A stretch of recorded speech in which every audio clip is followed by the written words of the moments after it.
AP ఎన్నికల ఫలితాలు వెలువడ్డాయి. ఎస్, నిజంగానే వచ్చేసాయి. ఏం నమ్మడం లేదా?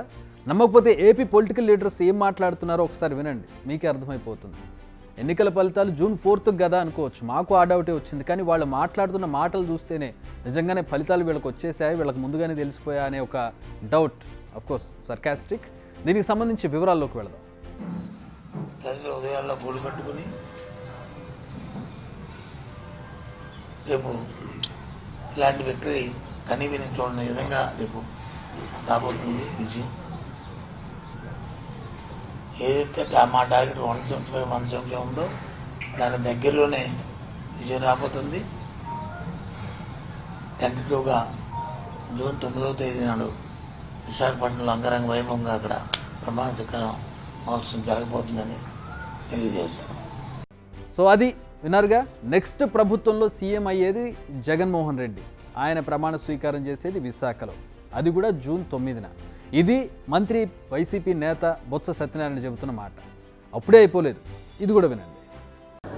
Probably down the line on June 4th, if on the day that results would be coming out, I promise that this results would ensure that the whole country would stand up and look towards Andhra Pradesh.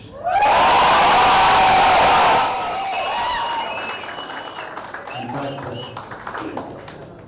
when someone told me last time itself was 151, last time out of 175, 151 itself is a tall number.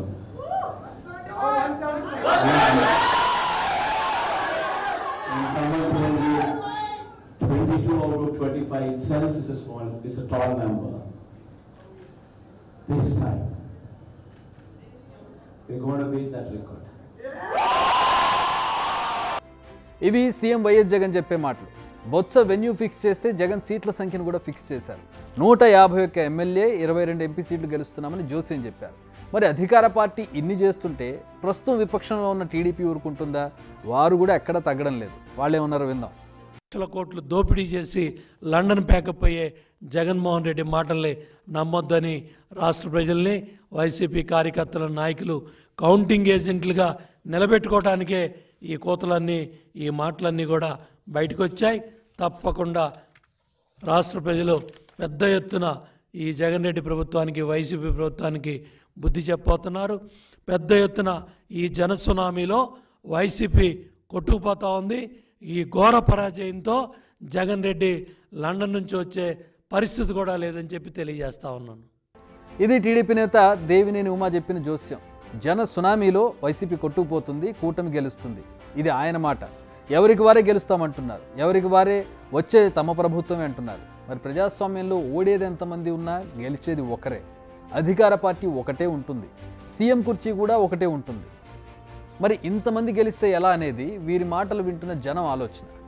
మాకు కూడా 2 ఓట్లు ఇస్తే అయిపోయేది కదా అని ఆలోచిస్తున్నారు ప్రజలు. Jokes apart, నిజంగానే ఏపీలో గెలవబోయే పార్టీ ఏది? ఈ క్వశ్చన్ ఇప్పుడు హాట్ టాపిక్గా మారింది. అంటే ఎలక్షన్ అయిపోగానే మనకి కౌంటింగ్ ఉండుంటే కనుక ఇంత చర్చ ఉండేది కాదు. 4-5 రోజుల్లోనో, వారం రోజుల్లోనో కౌంటింగ్ జరిగేది, రిజల్ట్స్ వచ్చేసాయి. కానీ దాదాపు 1 నెల రోజుల సమయం ఉంది కౌంటింగ్కి, ఎలక్షన్కి. సో దీంతో చాలా చర్చలు జరుగుతూ ఉంటాయి. ఎవరికి వాళ్ళు స్టేట్మెంట్స్ ఇస్తూ ఉంటారు, సీట్లకు లెక్క చెబుతూ ఉంటారు. అలాగే ఎగ్జిట్ పోల్స్కి సంబంధించి కూడా జూన్ 1 వరకు టైం ఉంది కాబట్టి ఈలోపు అనేక చర్చోపచర్చలు, అనేక వ్యాఖ్యానాలు, అనేక స్టేట్మెంట్స్ వస్తూ ఉంటాయి. కొన్ని ఆశ్చర్యం కలిగిస్తూ ఉంటాయి, కొన్ని అనుమానం కలిగిస్తూ ఉంటాయి. ఇది సాధారణంగా ఇంత గ్యాప్ ఉన్నప్పుడు జరిగేది. నిజానికి ప్రజలు తమ తీర్పును ఇచ్చేశారు. ఈవీఎంలో భద్రంగా ఉంది తమ అభిప్రాయాలతో. ఇప్పుడు వారి తీర్పు స్ట్రాంగ్ రూమ్లో ప్రొటెక్షన్ మధ్య ఉంది. అయితే ఈ గ్యాప్లోనే ఎవరి రాజకీయం వారు చేస్తున్నారు. ఒకరు 151 సీట్లు అంటారు, మరొకరు 140 అంటారు.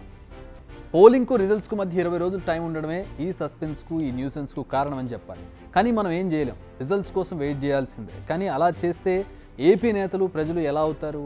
ఎవరిది గెలుపు అన్న దానిపై ఎవరి అంచనాలు వాళ్ళకున్నాయి. అందుకే ఇప్పుడు జోరుగా బెట్టింగులు నడుస్తున్నాయి. బెట్టింగుల రేంజ్ ఎలా ఉందంటే, ఏ పార్టీ అధికారంలోకి వస్తుంది, మెజారిటీ ఎంత రానుంది, ప్రముఖులు బరిలో నిలిచిన చోట ఎవరు విజయం సాధిస్తారు. కొన్ని నియోజకవర్గాలపై ప్రధానంగా ఫోకస్ చేశారు బెట్టింగ్ రాయళ్ళు. కొన్ని హాట్ సీట్స్ ఉంటాయి, కోట్ల రూపాయలు బెట్టింగ్ వేస్తున్నారు ఆ హాట్ సీట్స్ మీద.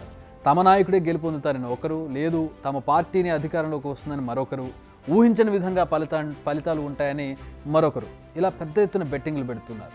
80 నుంచి 90 సీట్లు వస్తే ఇంత, 100 దాటితే ఇంత, 5 నుంచి 10,000 మెజారిటీ అయితే చెరి సమానం, 10,000 నుంచి 20,000 మెజారిటీ అయితే రూపాయికి రూపాయిన్నర అంటే అభ్యర్థులకు సంబంధించి, 20 నుంచి 30,000 మెజారిటీపై రూపాయికి ₹2 అంటే డబుల్ ఇవ్వాలి. ఇలా సాగుతుంది బెట్టింగ్ అంతా. మొత్తంగా ఇంకా ఫలితాలు రాకముందే కోట్ల రూపాయలు చేతులు మారిపోతూ ఉన్నాయి ఏపీలో. అందరి లెక్కలు అంచనాలు బాగానే ఉన్నాయి, కానీ అసలు లెక్కలు తేలాలంటే మాత్రం జూన్ 4 వరకు ఆగాల్సిందే. అప్పటి వరకు ఎవరు ఎన్ని లెక్కలు వేసుకున్నా అవి అంచనాలే తప్ప వాస్తవాలు మాత్రం కాదు.